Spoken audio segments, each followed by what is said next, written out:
I finally got to see Superman. And before I get into my review of the movie, let's talk about the hate this movie has received recently from Snyder fans. There's been a lot of back and forth between James Gunn and Snyder fans.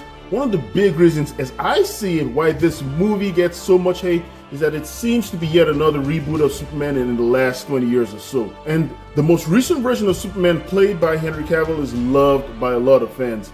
And we all know how passionate these fan bases are. Superman hasn't really been one of my favorite superhero characters, although I grew up reading the comics and I watched all the movies. My favorite of the movies still remains the Christopher Reeve one from the 1970s and early 80s. My biggest issue with Superman in general as a superhero was that he always seemed so powerful and indestructible, unless of course he was faced with kryptonite. And he was always such a goody two-shoe. I mean, he just seemed so bland and boring, unlike my favorite superhero, the Wolverine.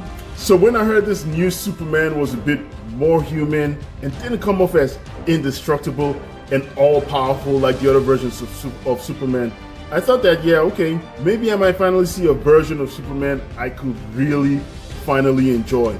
And for that, I would say this movie 100% did not disappoint. This Superman is more colorful with more of a personality than the most recent versions. Don't get me wrong, I think the Snyder and Henry Cavill Superman were really great too. But if you read the Superman comics, you will know that Superman wasn't really as dark and brooding as the Snyder version portrayed him to be. This is why I think Snyder's version is a bit darker. After the success of Batman Begins and the whole Dark Knight trilogy, I think DC bosses saw that people loved the sort of dark portrayal of Batman and wanted it to be replicated in Superman, hence the kind of darker version of Superman we saw in the Snyder version. But if we're talking comic book accuracy, which a lot of fans like to go by, I think you'll find this version of Superman much closer to what we read in the comic book. The chemistry between the characters was just amazing, as seen through the various relationships, be it Clark and Lois, or Clark and his co-workers, or Clark and his parents. And let's not even talk about his relationship with Krypto, the super dog, which every pet lover I'm sure is going to really appreciate. Other standout performances I really enjoyed from the movie were from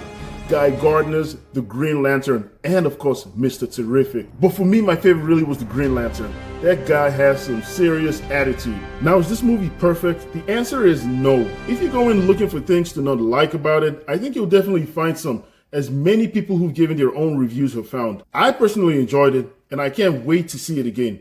I'm giving Superman a solid 8 out of 10.